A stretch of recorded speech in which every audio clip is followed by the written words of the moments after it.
Mes demi-frères et sœurs m'ont ignoré aux funérailles de mon père. Pourquoi est-elle même ici, a dit ma belle-mère. J'étais sur le point de partir jusqu'à ce que l'avocat me chuchote quelque chose qui m'a glacé et les a laissés sous le choc. Je suis Rebecca Mitchell et j'ai 28 ans. Ma belle-mère vient de demander pourquoi j'étais aux funérailles de mon propre père. Les mots m'ont frappé comme une gifle alors que je me tenais à côté de son cercueil, vêtu de la robe noire que j'avais achetée spécifiquement pour ce moment que je redoutais depuis des mois. J'ai gardé mon expression parfaitement calme, bien que mes mains aient légèrement tremblé en ajustant les roses blanches que j'avais déposées sur le cercueil de papa.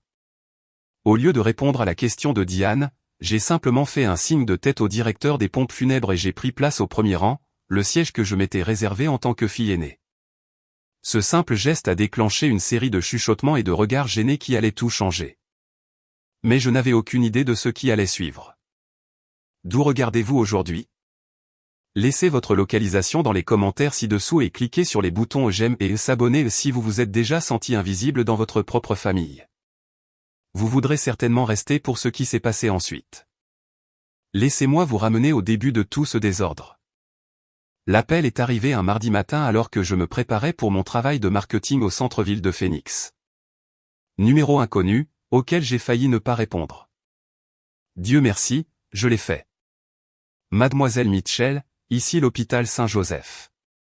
Votre père, Robert Mitchell, a été admis ce matin suite à une crise cardiaque. Le monde s'est arrêté. Papa n'avait que 62 ans, il dirigeait toujours son entreprise de construction, il jouait toujours au golf le week-end. Les crises cardiaques arrivent au père des autres, pas au mien. J'ai conduit à l'hôpital dans un état second, mon esprit parcourant toutes les choses que j'aurais dû dire, que j'aurais dû faire. Quand je suis arrivé, Diane était déjà là avec Tyler et Madison, mes demi-frères et sœurs. Ils formaient un cercle serré dans la salle d'attente, et j'ai immédiatement remarqué qu'il n'y avait pas de place pour moi. « Comment va-t-il » ai-je demandé, m'approchant avec prudence. Diane a à peine levé les yeux. État critique. Ils font tout ce qu'ils peuvent. Son ton était sec, professionnel, comme si elle parlait à une lointaine connaissance plutôt qu'à la fille de son mari. Tyler, 22 ans et perpétuellement collé à son téléphone, ne m'a pas du tout reconnu. Madison, 19 ans et rentrée de l'université pour l'urgence, m'a fait un bref signe de tête avant de reprendre sa conversation avec sa mère. Je suis resté là un instant, incertaine de ma place dans ce portrait familial de deuil. Finalement, j'ai pris place en face d'eux, assez près pour entendre les nouvelles, mais assez loin pour éviter d'empiéter sur leur espace. C'était une danse que j'exécutais depuis 12 ans. Depuis que papa avait épousé Diane quand j'avais 16 ans, les heures s'écoulaient lentement. Les médecins allaient et venaient avec des nouvelles de plus en plus sombres. Papa avait subi d'énormes dommages cardiaques. Même s'il survivait, la récupération serait longue et incertaine. J'ai regardé ma belle famille traiter cette information comme une unité, partageant le réconfort et prenant des décisions ensemble. Quand papa a brièvement repris conscience vers minuit, j'étais la dernière à être autorisée à le voir. Il était alors fortement sédaté et à peine cohérent. « Becca » a-t-il murmuré, utilisant le surnom d'enfance qui me faisait toujours me sentir à nouveau comme la petite fille de papa. « Promets-moi quelque chose. »« N'importe quoi, papa. »« Ne les laisse pas. »« Ne laisse personne te dire. » Sa voix s'est estompée alors que les médicaments le ramenaient sous leur emprise. Ce furent les derniers mots que mon père m'a jamais adressés. Il est décédé 3 heures plus tard, Diane tenant une main et moi l'autre. À ce moment-là, le chagrin nous rendait égaux, mais cela ne durerait pas longtemps. Les arrangements funéraires ont révélé à quel point on attendait de moi que j'ai peu d'influence sur les adieux finaux de mon père. Diane avait déjà choisi le salon funéraire, planifié le service et rédigé la notice nécrologique lorsque je suis arrivé chez eux le lendemain matin. Mon nom n'était mentionné qu'une seule fois, en tant que laissé par sa fille Rebecca après 2 paragraphes dédiés aux réalisations de Tyler et Madison.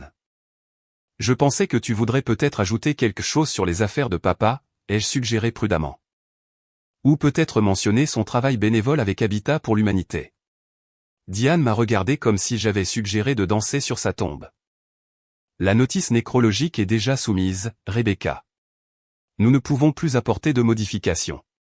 C'était un mensonge, et nous le savions toutes les deux. Mais cela a donné le ton pour tout ce qui a suivi. L'église était bondée pour le service funéraire de papa. Robert Mitchell avait été très aimé dans notre communauté, et cela se voyait dans la mer de visages qui remplissaient chaque banc. J'en ai reconnu beaucoup. Les partenaires commerciaux de papa, ses amis golfeurs, des voisins que nous connaissions depuis des années. Certains m'ont même approché avec des câlins chaleureux et des souvenirs affectueux de la fierté que papa avait toujours eue de moi. Mais si vous ne saviez pas mieux, vous auriez pu penser que Robert Mitchell n'avait que 2 enfants. Diane s'était positionnée, elle et ses enfants, dans la file d'accueil, acceptant gracieusement les condoléances tandis que je me tenais maladroitement sur le côté. Lorsque les gens me cherchaient spécifiquement, le sourire de Diane ne faiblissait jamais, mais je pouvais sentir son irritation comme la chaleur irradiant d'un poêle. Rebecca, ma chérie. Madame Henderson, de la porte d'à côté, m'a pris chaleureusement les mains. Ton père parlait constamment de toi. Il était si fier de la façon dont tu as réussi par toi-même. Avant que je ne puisse répondre, Diane a interjeté en douceur, nous sommes tous si fiers de nos enfants. Tyler vient d'être promu lors de son stage et Madison est de nouveau sur la liste du doyen. La conversation a changé comme Diane l'avait prévu. C'était magistral, vraiment, la façon dont elle pouvait rediriger tout éloge qui m'était destiné vers ses propres enfants sans paraître impoli. Elle avait perfectionné cette technique au cours de 12 ans de mariage avec mon père. Je repensais au jour où j'avais rencontré Diane pour la première fois, juste 2 ans après le décès de maman. J'avais 16 ans, encore à vif de chagrin, quand papa avait ramené à la maison cette femme sophistiquée aux cheveux blonds parfaits et ses 2 jeunes enfants. Les enfants, je veux que vous rencontriez quelqu'un de très spécial, avait dit papa nerveusement, ses mains tripotant ses clés de voiture. Voici Diane, et voici ses enfants, Tyler et Madison. Tyler avait 10 ans alors, un enfant maussade qui s'accrochait aux côtés de sa mère et me fusillait du regard comme si j'étais personnellement responsable du divorce de ses parents. Madison n'avait que 7 ans, douce et timide, se cachant derrière son frère. Il semblait incroyablement jeune et fragile comparé à ma maladresse d'adolescente. Diane m'avait souri avec ce que j'ai appris plus tard être son mouvement signature. Chaleureuse en surface, calculatrice en dessous. Rebecca, ton père m'a tant parlé de toi. J'espère que nous pourrons être amis. J'ai voulu la détester immédiatement, mais papa avait l'air si plein d'espoir, si désespéré que cela fonctionne. Il avait été seul depuis la mort de maman, et je pouvais voir à quel point l'attention de Diane comptait pour lui. Alors, j'ai ravalé mon ressentiment et j'ai essayé d'être accueillante. Enchanté de vous rencontrer, avais-je menti, en serrant sa main parfaitement manucurée. Les débuts de leur relation furent en réalité plus faciles que ce qui vint plus tard. Diane se montrait sous son meilleur jour, et papa était éperdument amoureux. Elle m'incluait dans les sorties avec ses enfants, complimentait mes notes et me demandait même mon avis sur les préparatifs du mariage.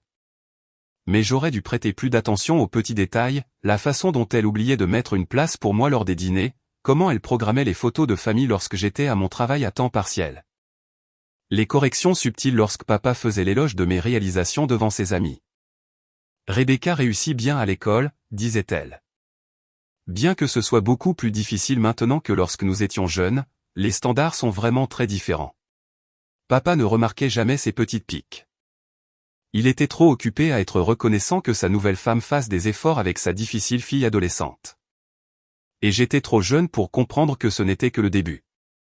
Le mariage fut petit mais élégant, célébré dans le jardin de la maison de papa, la maison où j'avais vécu toute ma vie jusque-là. J'ai servi comme demoiselle d'honneur, vêtue d'une robe jaune pâle qui me donnait mauvaise mine, tandis que Tyler était porteur d'alliance et Madison répandait des pétales de rose en tant que petite fille d'honneur. Sur les photos de mariage, on peut voir le moment exact où la dynamique de notre famille a changé. Papa et Diane au centre, radieux et heureux.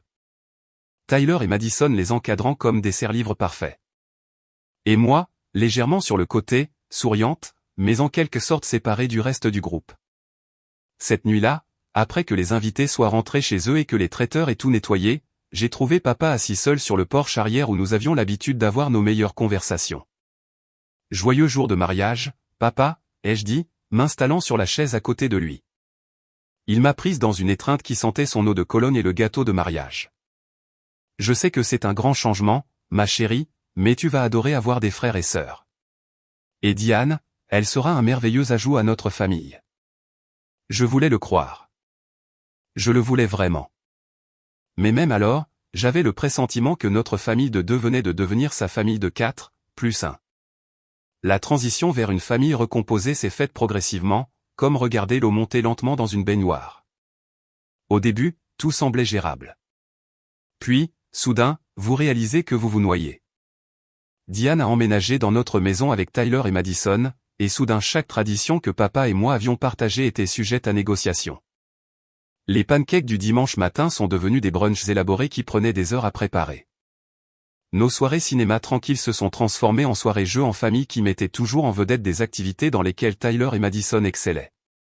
Quand j'ai ramené ma lettre d'acceptation de l'Arizona State University, j'étais pleine de fierté. L'ASU m'avait offert une bourse partielle pour le journalisme, et j'avais travaillé 2 emplois à temps partiel pour économiser de l'argent pour le reste de mes dépenses. Papa, regarde, j'ai presque rebondi dans la cuisine où il aidait Madison avec ses devoirs. J'ai été accepté à l'ASU avec une bourse. Le visage de papa s'est illuminé d'une fierté sincère. Rebecca, c'est incroyable. Nous devons célébrer ça. Mais avant qu'il ne puisse en dire plus, Diane est apparue de la buanderie, son expression soigneusement neutre. C'est merveilleux, ma chérie.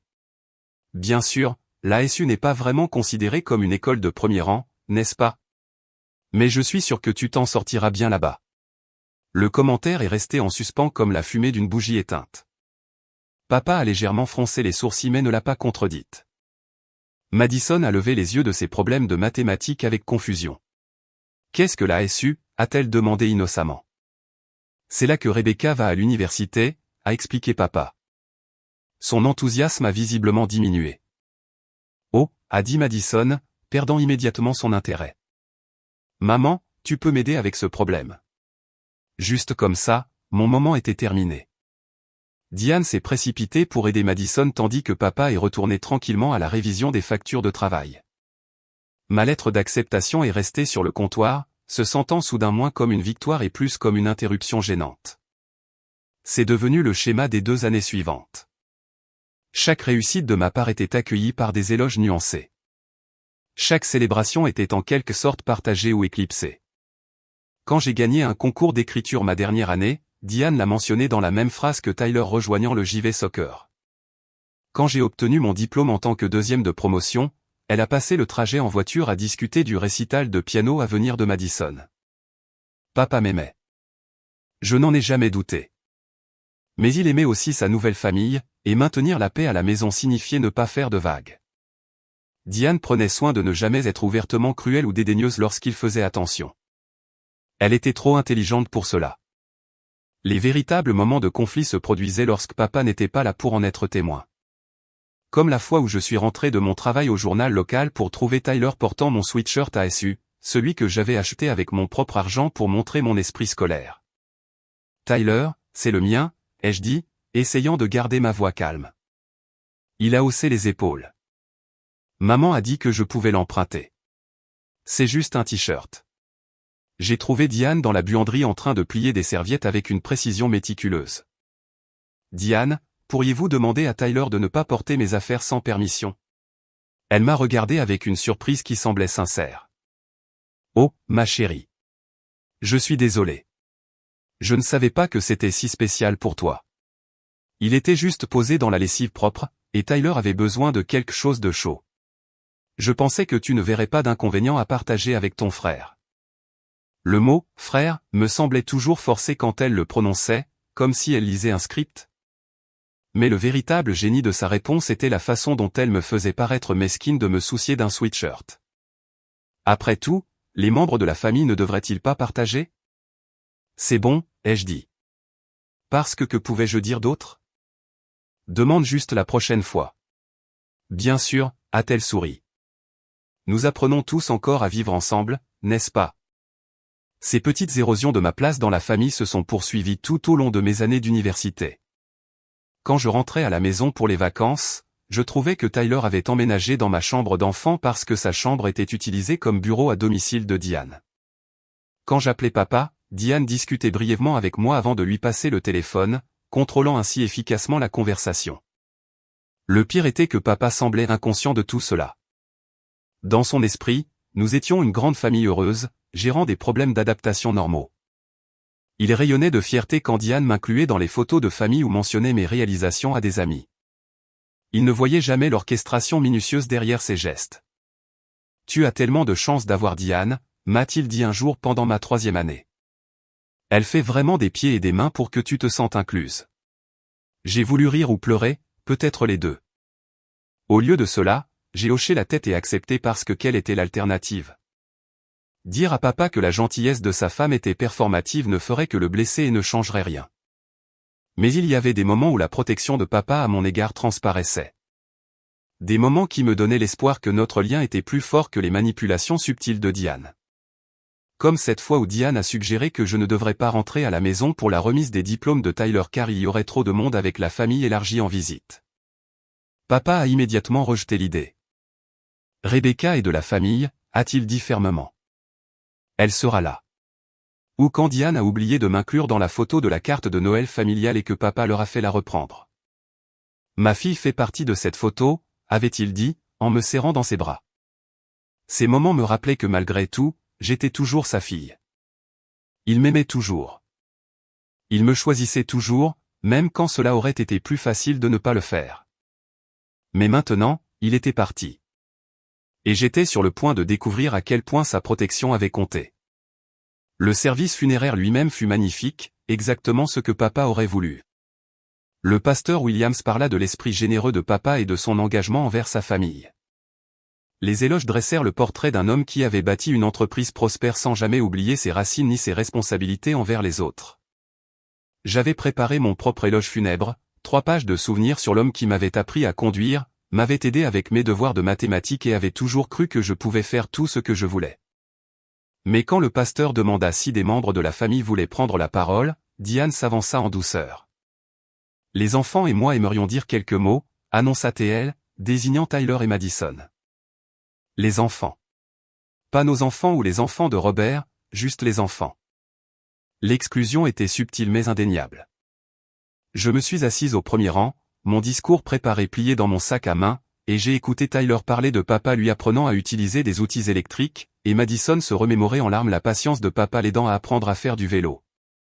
Leurs souvenirs étaient sincères et touchants, et je me suis retrouvé à pleurer, non seulement pour papa, mais pour tous les moments partagés que je ne pourrais plus jamais avoir avec lui.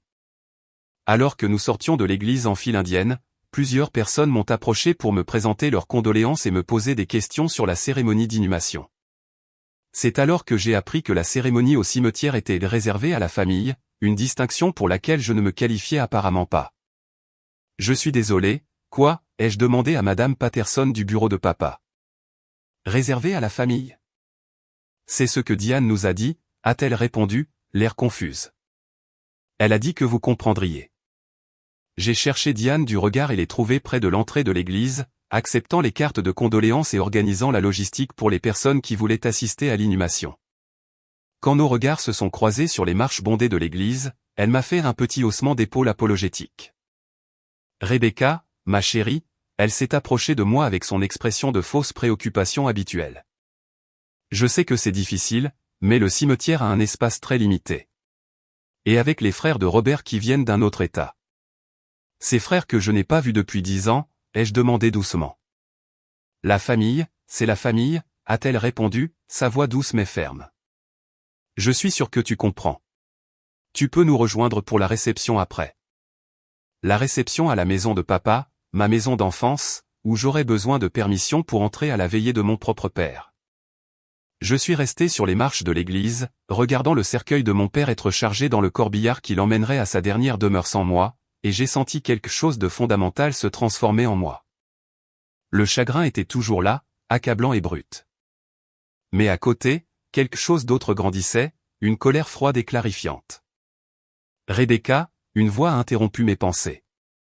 J'ai levé les yeux pour voir un homme âgé en costume coûteux s'approcher de moi avec détermination. Diane, qui observait cette interaction de l'autre côté du parking, est soudainement apparue à mes côtés. Monsieur Henderson, comme c'est attentionné de votre part d'être venu. Nous vous contacterons au sujet des affaires de la succession une fois que nous aurons eu le temps de faire notre deuil correctement.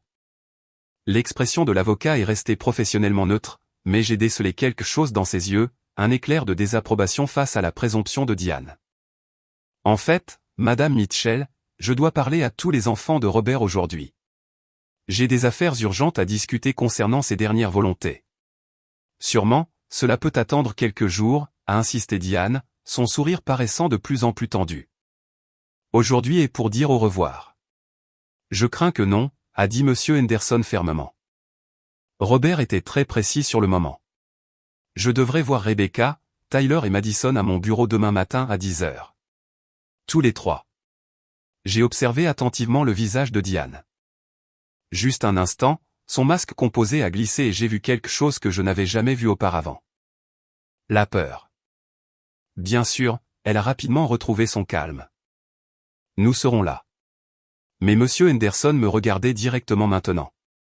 Mademoiselle Mitchell, il est crucial que vous soyez présente personnellement. Votre père a laissé des instructions très spécifiques concernant votre héritage. Le mot « héritage » a résonné dans l'air comme un coup de tonnerre. Le sourire de Diane s'est complètement figé. Je serai là, ai-je dit, rencontrant le regard de l'avocat avec assurance.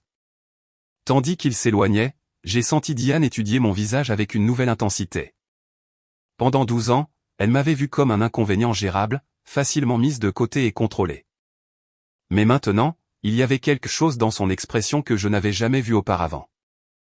Une véritable inquiétude quant à ce que je pouvais représenter. Rebecca, a-t-elle dit prudemment, j'espère que vous n'avez pas d'attentes irréalistes concernant la succession de votre père.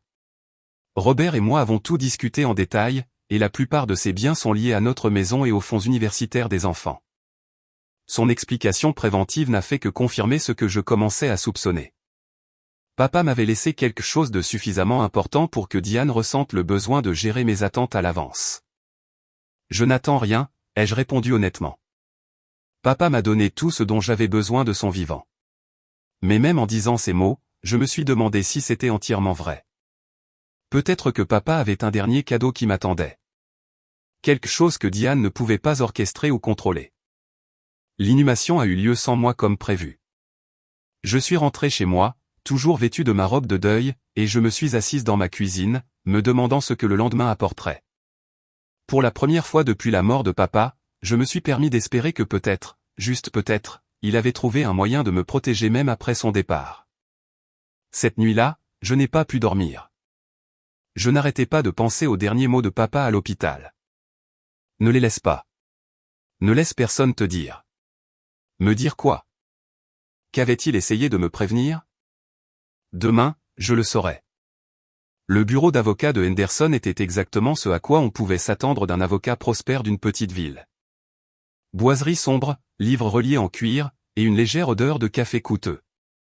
Je suis arrivé précisément à 10 heures, vêtu de mon meilleur tailleur d'entretien et portant un carnet, bien que je n'ai aucune idée de ce que j'aurais pu avoir besoin de noter. Diane était déjà là avec Tyler et Madison, occupant les chaises les plus proches du bureau de Monsieur Henderson comme si elle revendiquait un territoire. Tyler avait l'air d'avoir la gueule de bois et agacé d'avoir été tiré du lit, tandis que Madison semblait nerveuse, tripotant la sangle de son sac à main. Rebecca, bonjour. Monsieur Henderson s'est levé à mon entrée. Veuillez vous asseoir. Nous avons pas mal de choses à couvrir aujourd'hui. J'ai pris la chaise restante, qui se trouvait être directement en face de Diane. Elle m'a fait un sourire tendu qui n'atteignait pas ses yeux.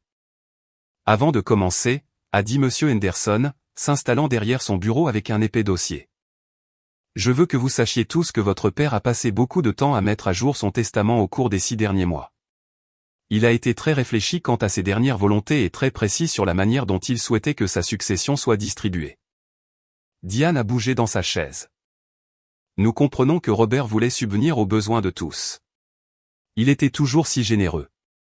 En effet, il l'était, a convenu l'avocat, ouvrant le dossier. Permettez-moi de commencer par les effets ménagers et les objets personnels. La plupart des vêtements et des biens personnels de Robert iront à sa femme, comme il est d'usage. Cependant, il a spécifiquement demandé que sa collection de montres, ses clubs de golf et ses albums photos soient remis à Rebecca. J'ai senti des larmes monter à mes yeux de manière inattendue. Les montres de papa avaient été sa fierté et sa joie, des pièces vintage qu'il avait collectionnées pendant des décennies.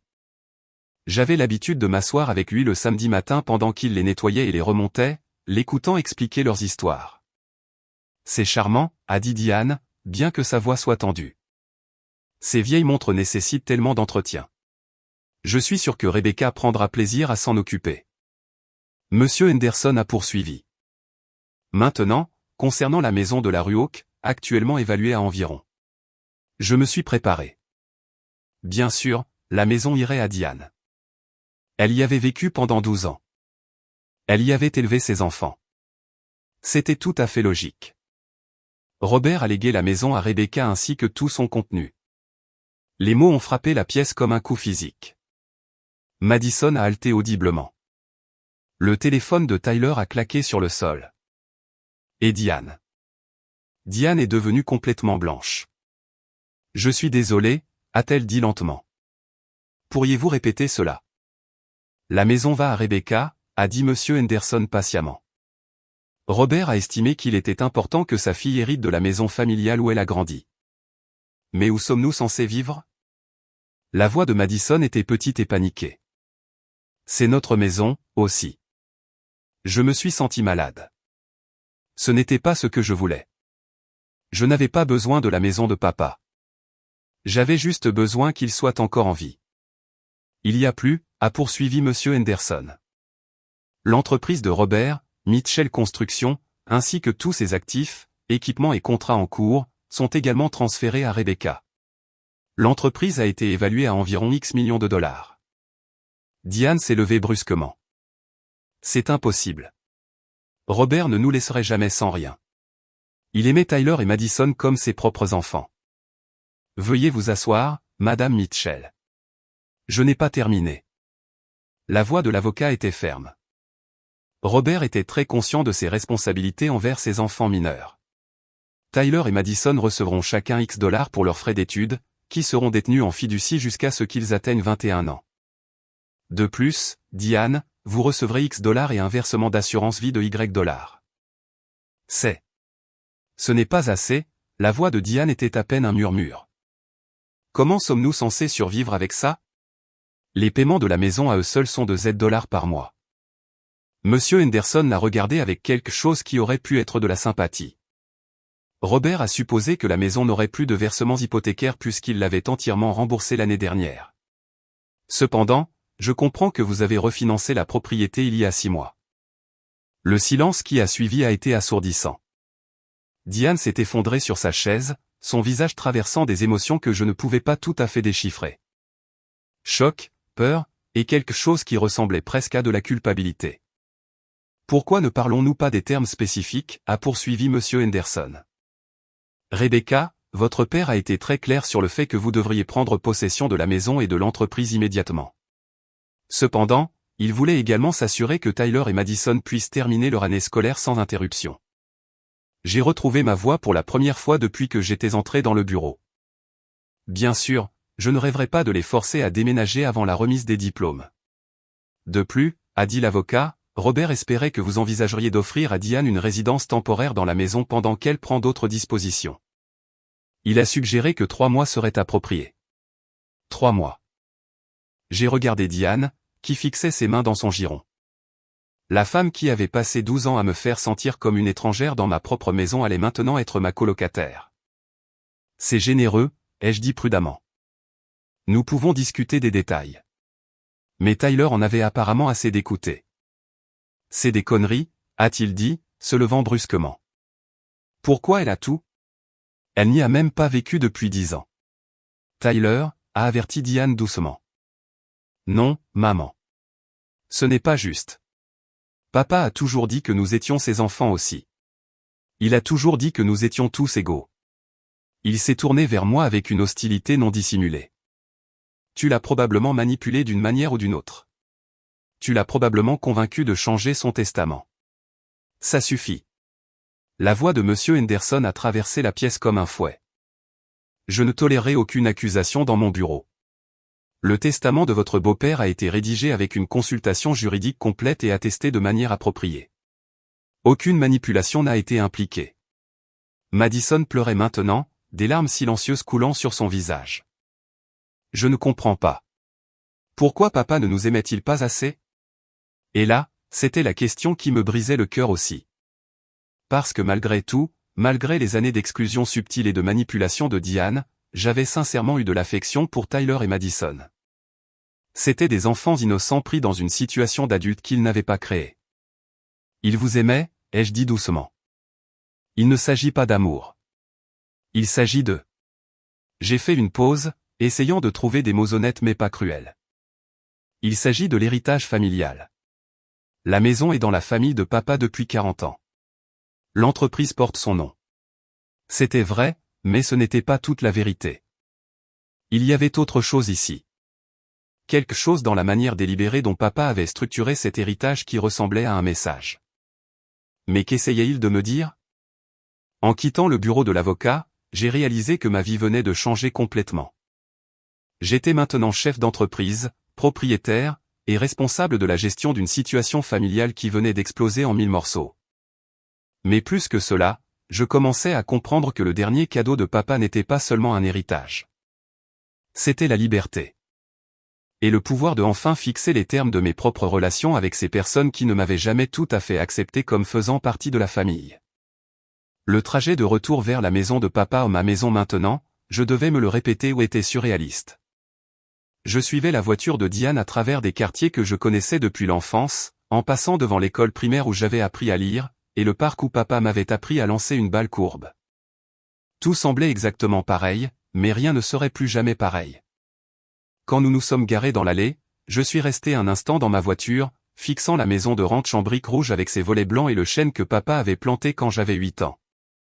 Il y a 3 mois, c'était un endroit que je visitais maladroitement pendant les vacances. Maintenant, c'était le mien, et je n'avais aucune idée de ce que cela signifiait. Diane m'a attendu devant la porte d'entrée, les clés à la main. Pendant un instant, nous sommes restés toutes les deux dans un silence gêné. « Je suppose que tu les voudras », a-t-elle dit finalement, m'offrant les clés avec une formalité raide. « Garde-les pour l'instant, ai-je dit. Nous devons trouver comment cela va fonctionner. » À l'intérieur, la maison me sembla immédiatement différente. Peut-être était-ce le fait de savoir que je possédais maintenant chaque meuble, chaque photo de famille, chaque tasse de café dans le placard. Ou peut-être était-ce la façon dont Diane se déplaçait dans les pièces avec une incertitude nouvelle. Elle n'était plus la maîtresse de son domaine. Tyler avait immédiatement disparu dans sa chambre, claquant la porte avec assez de force pour faire trembler les fenêtres. Madison planait dans le salon, l'air perdu et fragile. « Rebecca, dit-elle doucement. Tu vas nous mettre à la porte ? » La question me frappa comme un coup de poing à l'estomac. Malgré tout, Madison avait toujours été gentille avec lui. C'était juste une enfant qui avait perdu le seul père qu'elle ait jamais connu, et maintenant son monde s'effondrait. « Non, ma chérie, dis-je, m'asseyant à côté d'elle sur le vieux fauteuil de papa. Ta mère a raison, nous devons trouver des arrangements de vie, mais personne ne sera mis à la porte. C'est ta maison, aussi. » Elle me regarda avec ses grands yeux qui me rappelaient tant Tyler à cet âge, avant que l'adolescence et l'influence de Diane ne le tournent contre moi. « Maman dit que tu nous détestes, murmura-t-elle.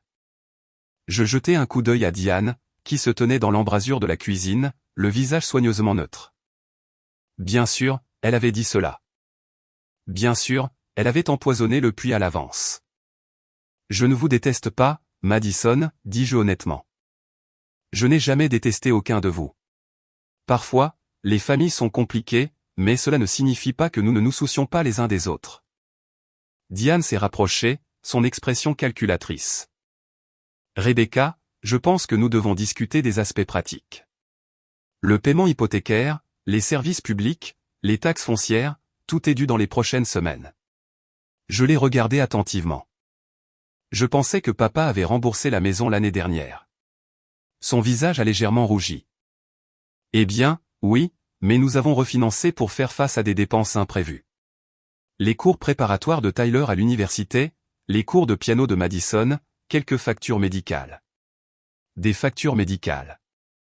J'ai pris une note mentale pour en parler à Monsieur Henderson plus tard.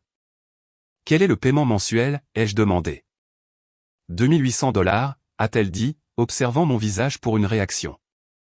J'ai fait le calcul rapidement.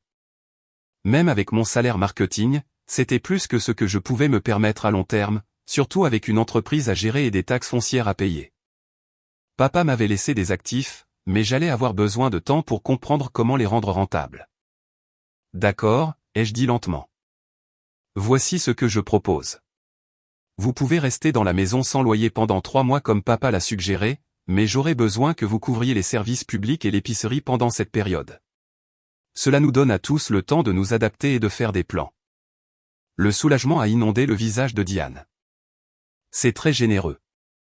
Après 3 mois, nous réévaluerons. Peut-être que vous aurez trouvé un autre endroit d'ici là, ou peut-être que nous trouverons un arrangement différent. Ce que je n'ai pas dit, c'est que 3 mois me donneraient aussi le temps de comprendre ce que j'avais hérité et pourquoi papa avait structuré les choses de cette façon. Il y avait trop de questions, trop de pièces qui ne s'emboîtaient pas tout à fait. Puis-je vous demander quelque chose, ai-je dit à Diane. Quand papa était à l'hôpital, il a commencé à me dire quelque chose. Il a dit, ne les laisse pas te dire. Et puis il n'a pas pu finir. Savez-vous ce qu'il aurait pu vouloir dire? L'expression de Diane a changé presque imperceptiblement. Un éclair de quelque chose qui a disparu trop vite pour que je puisse l'identifier. Je n'en ai aucune idée, a-t-elle dit. Il était fortement médicamenté. Cela aurait pu être n'importe quoi. Mais quelque chose dans son ton suggérait le contraire. Quelque chose dans la façon dont elle évitait mes yeux m'a dit que l'avertissement inachevé de papa avait été très précis en effet. Ce soir-là, après que Tyler et Madison soient allés dans leur chambre, et que Diane se soit retirée dans ce qui était autrefois sa chambre principale, je me suis assis seul dans le bureau de papa. Son bureau était exactement comme il l'avait laissé. Bloc-notes couvert de notes sur les projets de construction à venir, ses lunettes de lecture pliées à côté de son ordinateur, une tasse de café avec le logo de son entreprise qui conservait encore la légère trace de sa dernière tasse. J'ai ouvert les tiroirs du bureau un par un, sans savoir vraiment ce que je cherchais. Dans le tiroir du bas, j'ai trouvé un dossier en carton jaune étiqueté Rebecca important de l'écriture familière de papa. À l'intérieur se trouvaient des copies de documents que je n'avais jamais vus auparavant, relevés bancaires montrant des virements réguliers vers un compte que je ne reconnaissais pas, police d'assurance dont je ne savais pas l'existence, et, plus intrigant, une série de mails imprimés entre papa et quelqu'un nommé David Morrison de Morrison Investigation. Les emails dataient des 6 derniers mois, et leur objet m'a glacé le sang, vérification des antécédents. Diane Mitchell. Papa avait enquêté sur sa propre femme, et d'après le dernier email de la pile, daté seulement 2 semaines avant sa mort, il avait découvert quelque chose qui a tout changé. J'ai entendu des pas dans le couloir et j'ai rapidement fermé le dossier, le glissant dans mon sac à main. Quoi que papa ait appris sur Diane, quoi qu'il ait essayé de me prévenir à l'hôpital, j'allais le découvrir. Mais d'abord, je devais comprendre exactement quel genre de jeu j'avais hérité, et quelles règles Diane avait suivies toutes ces années. Demain, j'appellerai David Morrison. Ce soir, je dormirai dans ma chambre d'enfant et j'essaierai de digérer le fait que toute ma vie venait de basculer. Une chose devenait claire, cependant. L'héritage de papa ne concernait pas seulement l'argent ou la propriété. Il s'agissait de la vérité. Et après 12 ans d'être l'étrangère dans ma propre famille, j'allais enfin apprendre ce qui s'était réellement passé derrière tous ces sourires parfaits et ces manipulations prudentes. Avez-vous déjà hérité de plus que ce que vous attendiez?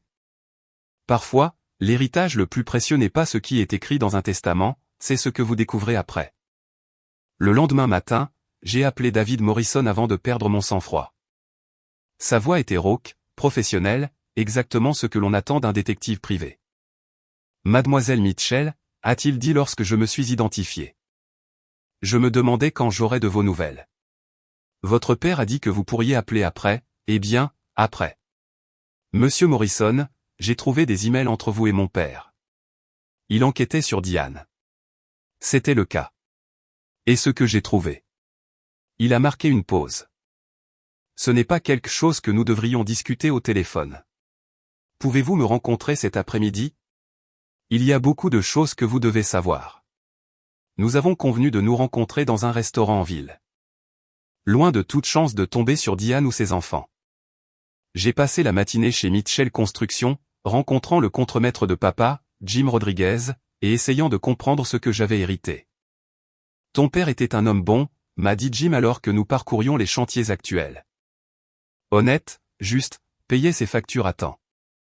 Mais ces derniers mois, il semblait inquiet de quelque chose. Il me demandait sans cesse de tout documenter. De m'assurer que tous les papiers étaient en ordre. Inquiet comment? Comme s'il pensait que quelqu'un pourrait l'espionner ou peut-être espionner quelqu'un d'autre. Jim m'a lancé un regard significatif, si vous voyez ce que je veux dire. Je commençais à comprendre que l'enquête de papa sur Diane n'avait pas été subtile. Les gens avaient remarqué son comportement changé, son attention soudaine à la documentation et aux détails juridiques. À 14 heures, j'étais assise en face de David Morrison dans une banquette en vinyle qui avait connu de meilleures décennies. Il était exactement ce que le casting central commanderait pour un détective privé. Cinquantaine, cheveux gris, yeux fatigués qui avaient trop vu. Votre père m'a engagé il y a 6 mois, a-t-il commencé sans préambule. Il a dit qu'il avait des inquiétudes concernant les activités financières de sa femme. Il s'est avéré que son instinct était juste. Il a fait glisser une épaisse enveloppe en papier craft sur la table. Diane Mitchell volait systématiquement votre père depuis 3 ans. Carte de crédit ouverte à son nom, prêt contracté sur l'entreprise, argent transféré de ses comptes vers des comptes qu'elle contrôlait. Mes mains ont tremblé en ouvrant l'enveloppe. Relevé bancaire, rapport de crédit, documents de prêt, tous portant le nom de papa, mais aucun autorisé par lui. Combien, ai-je murmuré. Près de 400 000 $, peut-être plus. Elle est douée pour brouiller les pistes, mais pas assez. J'ai fixé les papiers, l'esprit troublé. Mais pourquoi? Papa s'est toujours assuré qu'elle avait tout ce dont elle avait besoin. Morrison a haussé les épaules. Certaines personnes ne sont jamais satisfaites. Ou peut-être qu'elle planifiait sa stratégie de sortie. Quoi qu'il en soit, votre père l'a découvert lorsqu'il a essayé de rembourser la maison l'année dernière et a découvert qu'elle avait été refinancée sans sa connaissance. L'a-t-il confronté? Pas directement. Il était intelligent. Il a commencé à changer les mots de passe, à transférer de l'argent vers des comptes auxquels elle ne pouvait pas accéder, à mettre à jour son testament. Il voulait que tout soit en ordre avant de porter des accusations. Et puis il est mort. Crise cardiaque provoquée par le stress, selon son cardiologue. Votre père souffrait d'hypertension artérielle depuis des mois, depuis qu'il avait découvert les activités de Diane. L'implication m'a frappé comme un coup physique. Le vol de Diane avait littéralement contribué à la mort de papa. Il y a plus, a poursuivi Morrison. Les factures médicales qu'elle prétendait avoir causé le refinancement, c'était pour la réadaptation de Tyler. Le gamin a un grave problème de jeu. Il a accumulé des dettes auprès de gens dangereux. Diane les a remboursées avec l'argent de votre père. Tout s'est mis en place. La façon dont Diane avait géré chaque aspect de la vie financière de papa. La façon dont elle m'avait isolé des discussions d'affaires familiales. Le contrôle minutieux de l'information et de l'accès. Que dois-je faire avec ça, ai-je demandé, désignant les preuves. C'est à vous de décider. Vous avez ici assez pour des accusations criminelles si vous voulez les poursuivre. Ou vous pourriez l'utiliser comme levier pour récupérer l'argent de votre père. J'ai pensé à Tyler et Madison, au désordre qu'il hériterait si leur mère allait en prison. J'ai pensé à papa, qui avait passé ces derniers mois stressé et le cœur brisé par la trahison de sa femme. J'ai besoin de temps pour y réfléchir. Prenez tout le temps dont vous avez besoin. Mais mademoiselle Mitchell, la dernière demande de votre père était que je m'assure que vous receviez cette information. Il voulait que vous connaissiez la vérité sur ce à quoi vous étiez confronté. Ce soir-là, je me suis assise dans le bureau de papa avec les preuves de Morrison étalées sur le bureau. Chaque document racontait la même histoire. Des années de tromperie calculée et de vol par une femme en qui papa avait entièrement confiance. Mais il y avait autre chose dans les papiers qui a attiré mon attention. Un compte bancaire que je n'avais jamais vu auparavant. Ouvert il y a 3 mois à mon nom avec un solde substantiel. J'ai immédiatement appelé Morrison. Il y a un compte ici à mon nom. Je ne l'ai jamais ouvert. Votre père l'a fait. Il y transférait de l'argent depuis des mois, essayant de le protéger de l'accès de Diane. C'est votre véritable héritage, mademoiselle Mitchell. Environ 600 000 $ dont elle n'a jamais su l'existence. 600 000 $. Plus qu'assez pour rembourser la maison, gérer l'entreprise et assurer mon avenir. Papa avait 3 longueurs d'avance sur tout le monde, me protégeant même lorsque son propre monde s'effondrait. Que pensez-vous qu'il va se passer ensuite? Laissez vos prédictions dans les commentaires ci-dessous. J'ai le sentiment que vous allez être surpris par la façon dont tout cela va se dérouler. Armé de la vérité sur le vol de Diane, j'avais des décisions à prendre. Mais d'abord, je devais comprendre exactement ce avec quoi je travaillais. Le lendemain matin, je me suis rendu à la banque de papa et j'ai rencontré sa banquière personnelle, Margaret Chen. Elle s'occupait des comptes de papa depuis 15 ans et le connaissait bien. Rebecca, je suis tellement désolée pour votre perte, a-t-elle dit, s'installant derrière son bureau avec un épais dossier. Votre père était l'un de nos clients les plus précieux. Madame Chen, j'ai besoin de comprendre la situation financière de papa. J'ai découvert certaines irrégularités. Son expression a changé pour de l'inquiétude. Quel genre d'irrégularité? Je lui ai montré la documentation de Morrison. Au fur et à mesure qu'elle examinait les preuves, son visage est devenu de plus en plus sombre. C'est exactement ce que votre père soupçonnait, a-t-elle finalement dit. Il y a environ 4 mois, il est venu nous demander de suivre une activité inhabituelle sur ses comptes. Nous l'avons aidé à identifier plusieurs transactions non autorisées. L'avez-vous signalé? Votre père nous a demandé de ne pas le faire, il a dit qu'il voulait le gérer en privé, mais il a pris des mesures pour protéger ses actifs. Elle a ouvert son ordinateur. Il a transféré des fonds importants vers un compte à votre nom uniquement. Il a également mis en place des virements automatiques depuis ses comptes professionnels pour assurer une protection continue. J'ai appris que papa avait été encore plus minutieux que je ne l'avais réalisé. Non seulement il avait caché de l'argent à Diane, mais il avait également restructuré son entreprise pour limiter son accès aux fonds de l'entreprise. Il y a autre chose, a poursuivi Madame Chen. Votre père nous a laissé des instructions pour que nous vous présentions cette clé de coffre-fort après son décès. Le coffre contenait plus de preuves du vol de Diane, mais aussi quelque chose d'inattendu. Un enregistrement vidéo que papa avait fait quelques semaines seulement avant sa mort. Je l'ai regardé ce soir-là, dans l'intimité de mon appartement. Papa avait l'air fatigué mais déterminé alors qu'il parlait directement à la caméra. Rebecca, si tu regardes ça, cela signifie que je suis parti et que tu as découvert ce que Diane faisait. J'ai besoin que tu saches que rien de tout cela n'est de ta faute. Et je suis désolé de ne pas t'avoir mieux protégé de ces manipulations au fil des ans. Les larmes brouillaient ma vision. Alors que papa continuait, j'aurais dû voir ce qu'elle faisait à la dynamique de notre famille. J'aurais dû reconnaître comment elle te mettait de côté tout en faisant semblant de t'inclure. J'ai échoué en tant que père et j'espère que cet héritage pourra te donner le pouvoir de remettre les choses en ordre. Il s'est penché plus près de la caméra. Utilise cette information comme tu le juges le mieux, mais ne la laisse pas continuer à faire du mal aux gens. Tyler et Madison méritent mieux qu'une mère qui leur apprend que le vol et la manipulation sont acceptables. La vidéo s'est terminée sur le dernier message de papa. Je t'aime, ma chérie. Tu as toujours été plus forte que tu ne le savais. J'ai pleuré jusqu'à ce que ma poitrine me fasse mal, faisant le deuil non seulement de papa, mais de toutes les années que nous avions perdues à cause de l'orchestration minutieuse de Diane de la dynamique de notre famille. Mais ensuite, j'ai séché mes larmes et j'ai commencé à planifier. La première étape fut de prendre le contrôle total de l'entreprise de construction. J'ai passé la semaine suivante à rencontrer les employés, à examiner les contrats et à comprendre comment papa avait bâti son entreprise à partir de rien. Ton père était fier de cette entreprise, m'a dit Jim Rodriguez lors de notre dernière visite. Mais plus que cela, il était fier de toi. Ces derniers mois, il ne parlait que de ta perspicacité, de ta capacité à tout gérer. A-t-il dit quelque chose de spécifique sur l'avenir de l'entreprise? Jim a souri. Il a dit que tu moderniserais probablement tout, que tu l'amènerais au XXIe siècle. Il a dit que c'était exactement ce dont elle avait besoin. J'ai passé mes soirées à étudier des articles sur la gestion d'entreprise et des rapports sur l'industrie de la construction. Papa avait bâti une base solide, mais il y avait des opportunités de croissance, marketing numérique pour les clients résidentiels, partenariat avec des architectes locaux, expansion vers les pratiques de construction durable.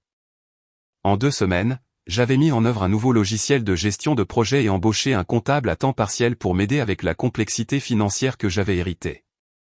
L'entreprise ne faisait pas que survivre à la transition. Elle prospérait.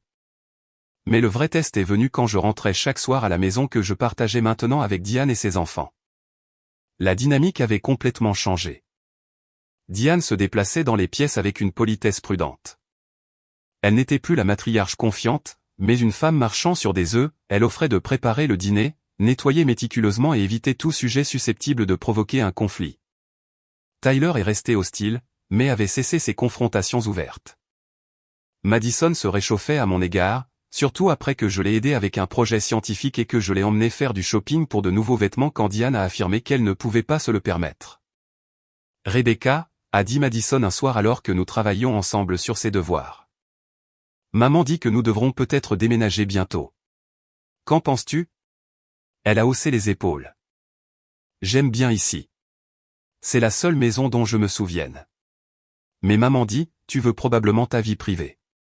J'ai regardé cette douce fille qui était prise au milieu d'un drame d'adulte qu'elle ne comprenait pas. Madison, personne ne prend de décision hâtive concernant un déménagement. Nous sommes tous encore en train de trouver nos marques. Mais en privé, je savais que l'arrangement actuel ne pouvait pas durer éternellement. La présence de Diane dans la maison me semblait de plus en plus tendue, et je pouvais sentir sa désespoir grandir à mesure que l'échéance de 3 mois approchait. Le déclic est venu lorsque j'ai découvert Tyler en train d'essayer de pirater l'ancien ordinateur de papa. « Tu cherches quelque chose de spécifique ?» ai-je demandé depuis l'embrasure du bureau de papa. Il s'est retourné, le visage rougi par la culpabilité. Je voulais juste voir s'il y avait des photos de papa et moi. Maman a tout supprimé de son téléphone. C'était la première fois que Tyler mentionnait papa avec une émotion sincère plutôt que de la colère à propos de l'héritage. Je me suis assise à côté de lui. Ton père t'aimait, Tyler. L'héritage n'est pas une question d'amour. C'est une question de responsabilité et d'héritage familial. Alors pourquoi ne m'a-t-il pas laissé l'entreprise? J'aurais pu apprendre à la diriger. J'ai étudié son visage, voyant au-delà de la bravade la blessure sous-jacente. Puis-je te demander quelque chose? Que sais-tu des dettes que ta mère a remboursées avec l'argent de papa? Son expression a changé, devenant lasse. Quelle dette? Donc, il ne savait pas. Diane avait tenu Tyler dans l'ignorance de l'impact de ses problèmes de jeu sur les finances familiales. C'était mon occasion de commencer à démêler la toile de mensonges de Diane. Non pas avec des accusations, mais avec la vérité délivrée avec compassion. 2 mois et demi après le début de notre cohabitation, je savais qu'il était temps d'avoir la conversation que je redoutais.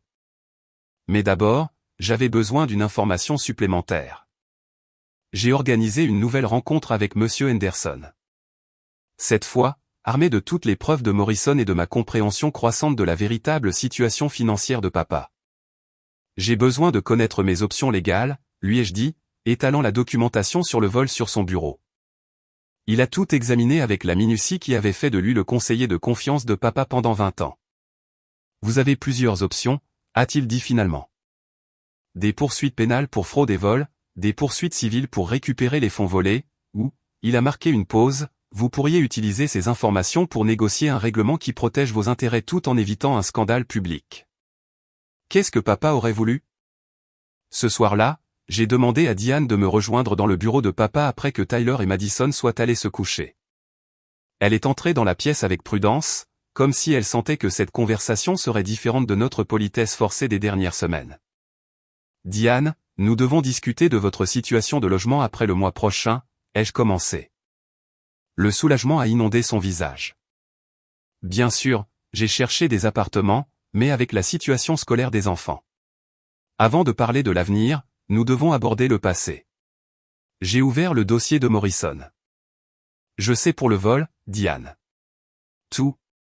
La couleur a fui de son visage si rapidement que j'ai cru qu'elle allait s'évanouir. Elle s'est effondrée sur la chaise en face du bureau de papa, ses mains tremblantes. Je ne sais pas ce que vous pensez savoir, mais... 400 000 $, ai-je gardé ma voix égale. Carte de crédit, prêt, refinancement de la maison, tout cela en utilisant l'identité de papa sans sa permission. Le silence s'est étiré entre nous.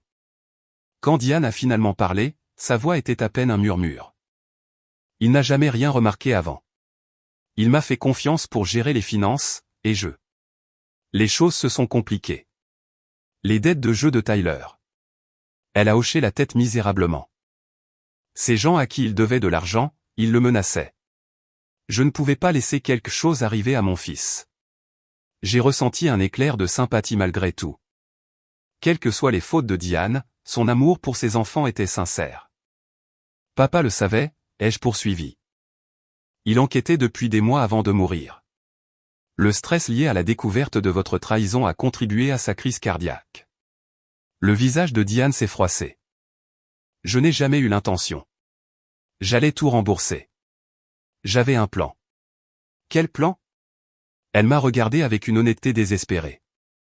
L'argent de l'assurance vie, j'allais l'utiliser pour tout couvrir, pour arranger les choses. Mais ensuite la lecture du testament a eu lieu et je me suis rendu compte. Vous vous êtes rendu compte que papa vous avait déjoué. Elle a hoché la tête, des larmes coulant sur son visage. Je sais que vous avez tout le droit de me faire arrêter. Je sais que j'ai détruit votre famille et causé la mort de Robert, mais s'il vous plaît, ne punissez pas Tyler et Madison pour mes erreurs. Voilà, c'était le moment vers lequel je m'étais dirigé depuis des mois. Diane était complètement vulnérable, entièrement à ma merci. Je pouvais détruire sa vie d'un simple coup de fil à la police. Au lieu de cela, j'ai surpris nous deux. Je ne vous ferai pas arrêter, Diane.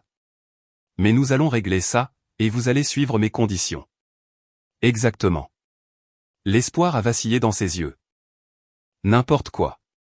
Tout ce que vous voulez. J'ai sorti un contrat que Monsieur Henderson m'avait préparé. Vous allez renoncer à toute réclamation sur la succession de papa au-delà de ce que le testament spécifie. Vous allez rembourser l'argent volé selon un plan structuré, et vous allez quitter cette maison dans les 30 jours. Elle a lu le document avec un soulagement croissant. Le plan de remboursement était agressif mais gérable, surtout avec l'argent de l'assurance vie qu'elle recevrait. Il y a encore une chose, ai-je poursuivi. Tyler a besoin d'une aide réelle pour sa dépendance au jeu. J'ai pris des dispositions pour qu'il commence un suivi avec un spécialiste qui s'occupe des jeunes adultes. S'il refuse le traitement ou fait une rechute, notre accord est annulé.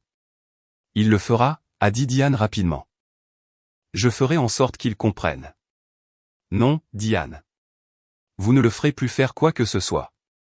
Il va choisir le rétablissement parce qu'il le veut, pas parce que vous l'avez manipulé pour ça. Elle a tressailli au mot manipuler, mais a hoché la tête en accord. Où allons-nous vivre? Je vous ai trouvé une jolie location de 3 chambres en ville. Le loyer du premier mois est payé, le dépôt de garantie est couvert. Après ça, vous êtes autonome. J'ai fait glisser un autre document sur le bureau. Je vous offre également un emploi. Ses yeux s'écarquillèrent de choc. Un emploi. Assistante administrative chez Mitchell Construction. 25 $ de l'heure, avantages sociaux, 2 semaines de vacances. Vous me rendrez compte directement. Je ne comprends pas. Pourquoi feriez-vous cela? Parce que Tyler et Madison ont besoin de stabilité. Parce que vous avez des compétences qui pourraient bénéficier à l'entreprise. Et parce que papa croyait aux deuxièmes chances pour les gens qui les méritaient.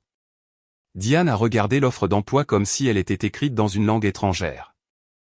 Vous me donnez une chance de me reconstruire. Je vous donne une chance de prouver que vous avez appris de vos erreurs. Mais Diane, je me suis penché en avant, m'assurant qu'elle comprenne. C'est votre seule opportunité.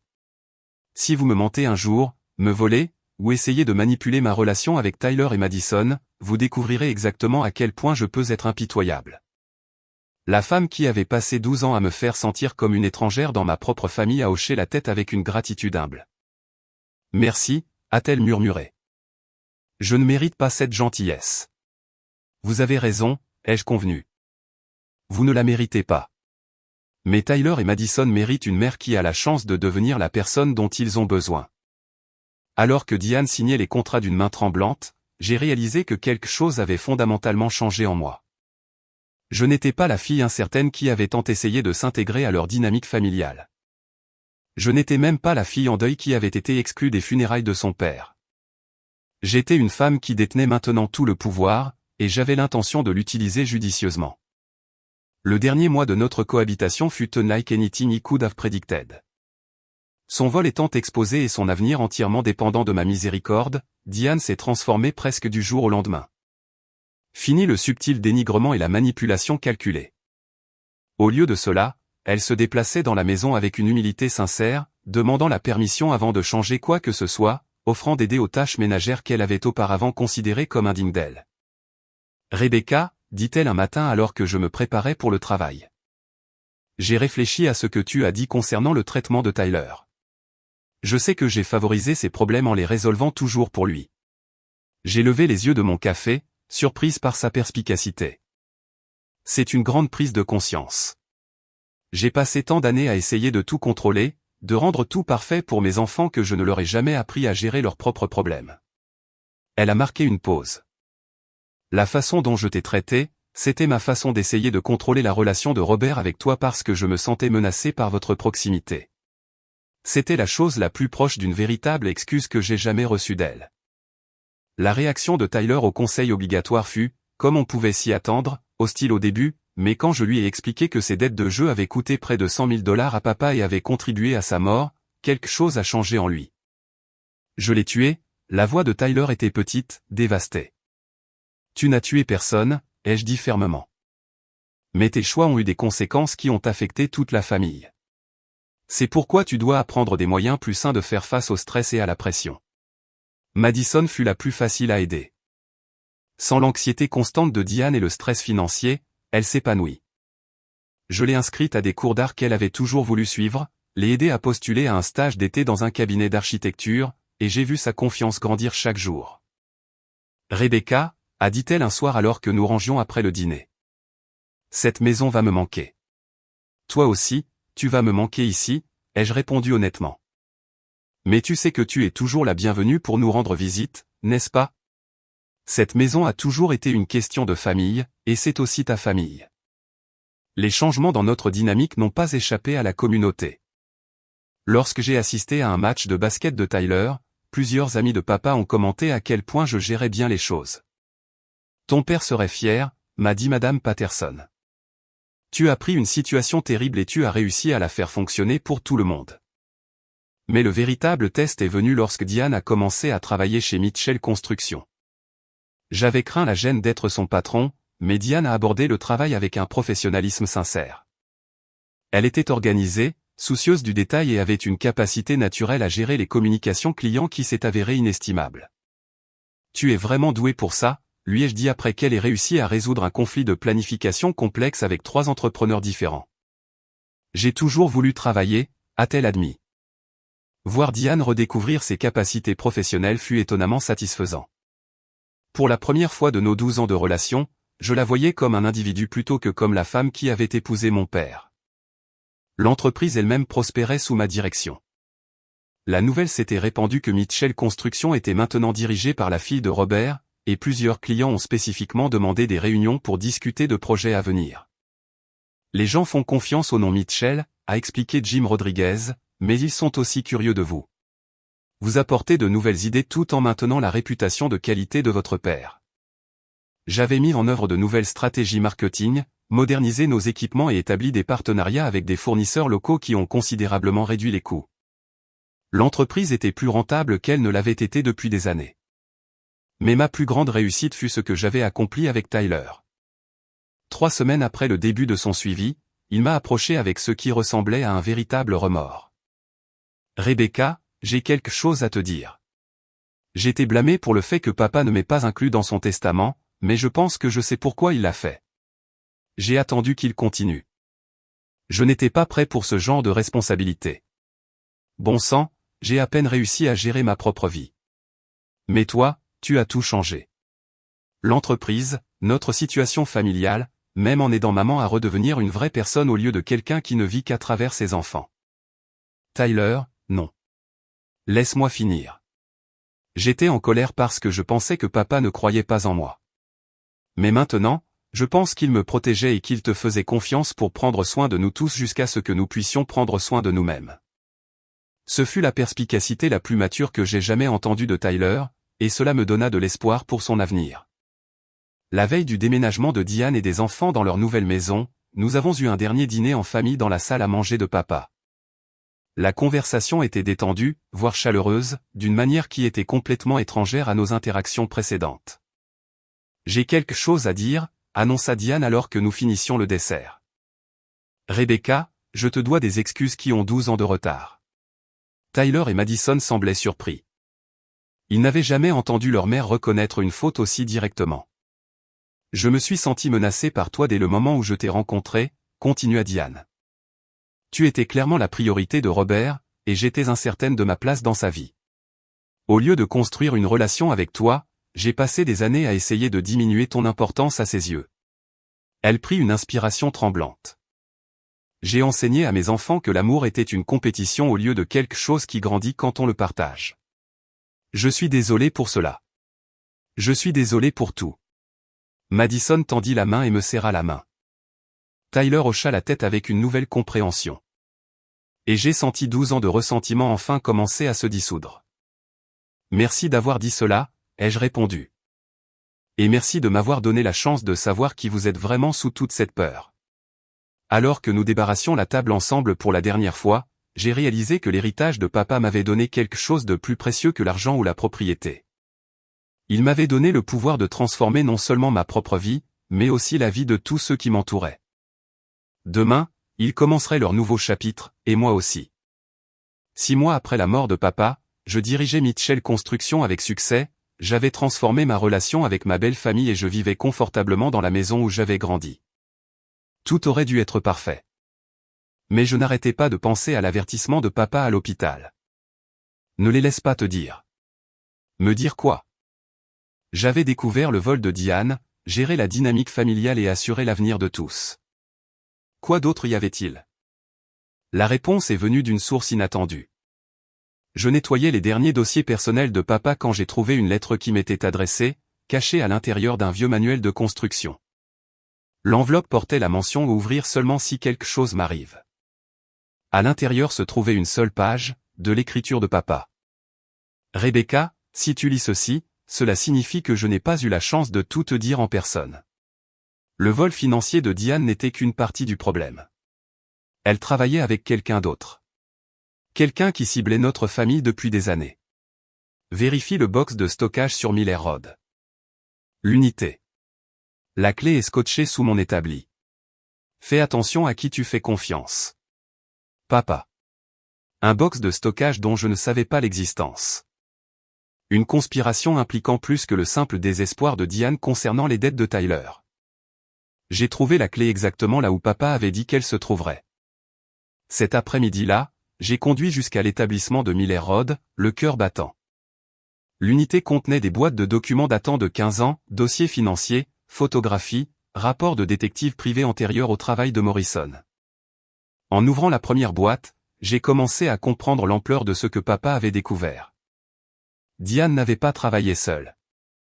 Sa sœur Christine, qui vivait en Californie et visitait rarement, avait été le cerveau d'un stratagème sophistiqué de vol d'identité ciblant les hommes veufs avec des actifs substantiels. Le schéma était effrayant dans sa cohérence. Christine identifiait les veufs riches grâce à des recherches en ligne, puis orchestrerait des rencontres fortuites entre eux et les femmes qu'elle recrutait comme complices. Ces femmes épousaient leurs cibles, obtenaient l'accès aux comptes financiers et vidaient systématiquement leurs actifs tout en maintenant des façades parfaites d'épouses dévouées. Papa n'était pas leur première victime ni leur seule victime actuelle. Les dossiers contenaient des preuves d'au moins 6 autres hommes qui avaient été ciblés au cours de la dernière décennie. Certains étaient morts dans des circonstances suspectes. D'autres avaient été ruinés et abandonnés une fois leur utilité terminée. Mes mains tremblaient en lisant les notes de papa. Il enquêtait sur ce réseau depuis des mois après avoir découvert le vol de Diane, essayant de comprendre comment elle avait appris des techniques de manipulation financière aussi sophistiquées. L'élément de preuve le plus accablant était une conversation téléphonique enregistrée entre Diane et Christine, quelques semaines seulement avant la mort de papa. Le vieil homme devient méfiant, disait la voix de Diane. Il a posé trop de questions sur le refinancement de la maison. Alors il est temps d'accélérer le calendrier, a répondu Christine froidement. Tu te souviens de ce qui s'est passé avec le boulot de Phoenix? Nous ne pouvons pas nous permettre une autre exposition. Et Rebecca? Elle a toujours été un problème et maintenant elle pose des questions sur son testament. Rebecca ne sera plus un problème bien longtemps. Une fois que l'héritage sera passé en homologation, nous le contesterons. J'ai déjà préparé les motifs. Des allégations d'influence indue. Des questions sur sa capacité mentale dans ces derniers mois. Mon sang s'est glacé. Elles avaient prévu de voler toute la succession de papa, utilisant sa mort comme une opportunité de m'éliminer définitivement de la famille. Mais il y avait plus. Papa avait également découvert que les dettes de jeu de Tyler n'étaient pas une malchance aléatoire. Elles avaient été orchestrées. Christine avait fait en sorte que Tyler soit ciblé par des joueurs professionnels qui ont délibérément encouragé sa dépendance et gonflé ses dettes pour créer une crise financière que Diane pourrait exploiter. Tyler avait été victimisé autant que papa, peut-être plus. Je suis resté assise dans ce box de stockage pendant des heures, lisant les preuves d'un réseau criminel qui avait détruit des familles dans 3 États. Papa était en train de monter un dossier pour les faire tous tomber, mais il était mort avant de pouvoir agir. Cette responsabilité me revenait maintenant. Mais d'abord, je devais savoir si Diane était toujours activement impliquée dans le stratagème ou si sa transformation au cours des derniers mois avait été réelle. Ce soir-là, j'ai appelé Morrison et j'ai organisé une réunion d'urgence. Quand je lui ai montré les preuves cachées de papa, son expression est devenue sombre. C'est beaucoup plus important que ce que j'ai découvert, a-t-il dit. Votre père était en train de monter un dossier fédéral. Ce genre de fraude organisée traverse les frontières des États, implique de multiples victimes. Le FBI serait très intéressé par cette information. Et Diane? Pensez-vous qu'elle travaille toujours avec sa sœur? Morrison a sorti son téléphone.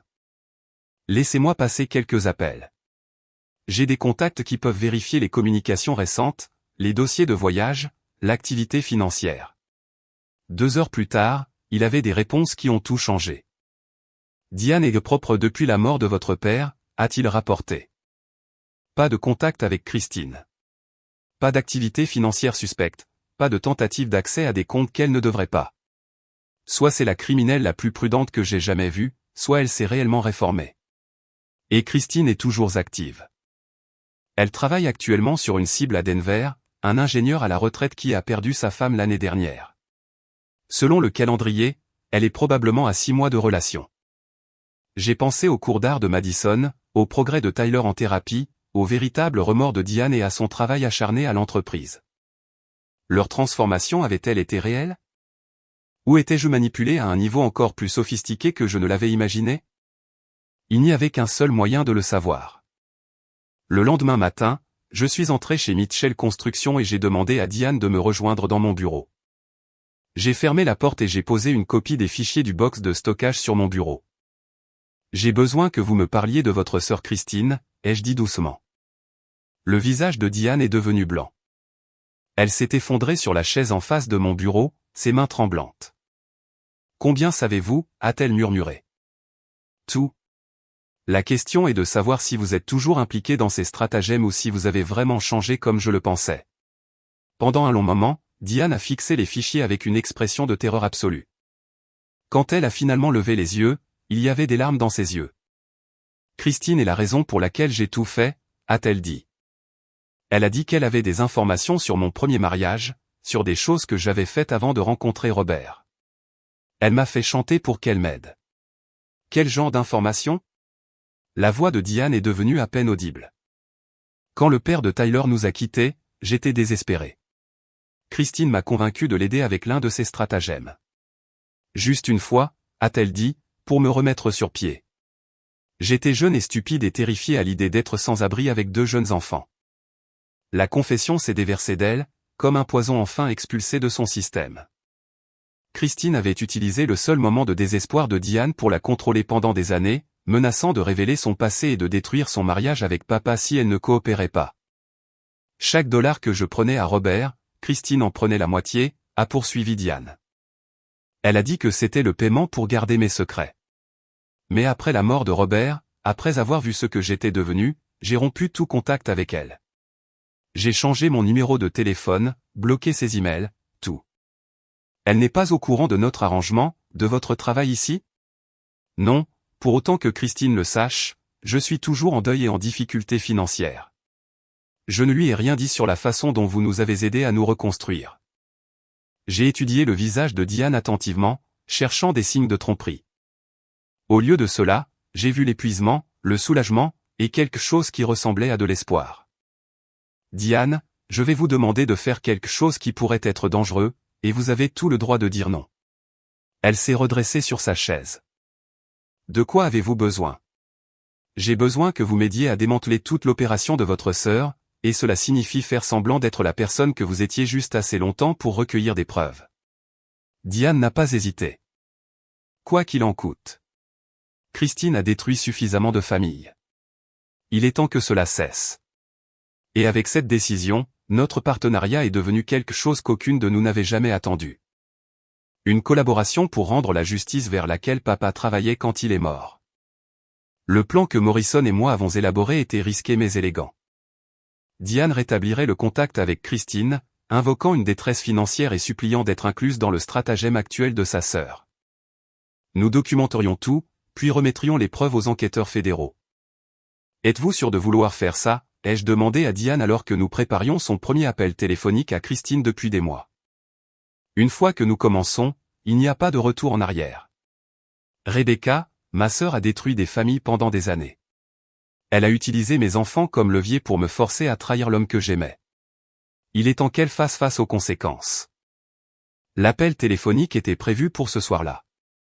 Morrison avait arrangé l'équipement d'enregistrement, et des agents fédéraux étaient prêts à surveiller la conversation. Quand Diane a composé le numéro de Christine, ses mains étaient stables. La femme qui a répondu était clairement surprise d'avoir de ses nouvelles. « Diane, où étais-tu ? J'ai essayé de te joindre pendant des mois. J'ai eu du mal, Christine. L'héritage ne s'est pas passé comme prévu. Rebecca a tout eu, et je survis à peine. Et écoutez Diane jouer magistralement le rôle de la femme désespérée qu'elle était autrefois. Elle a supplié Christine pour une autre chance, affirmant qu'elle avait un besoin urgent d'argent et exprimant sa volonté de déménager pour aider à l'opération de Denver.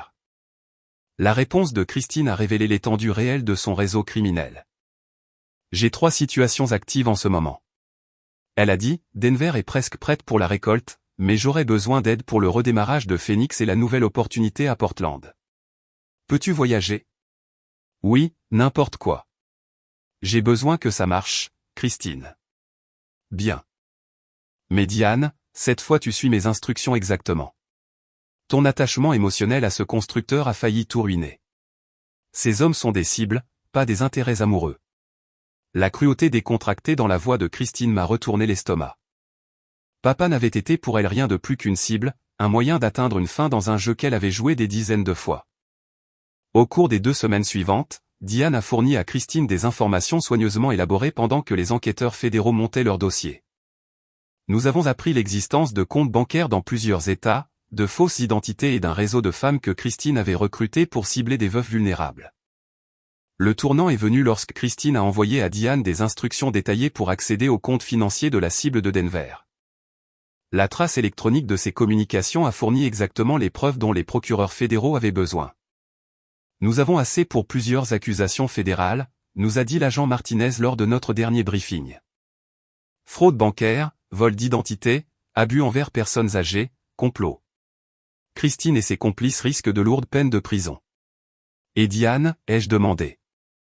Elle a été victime, elle aussi.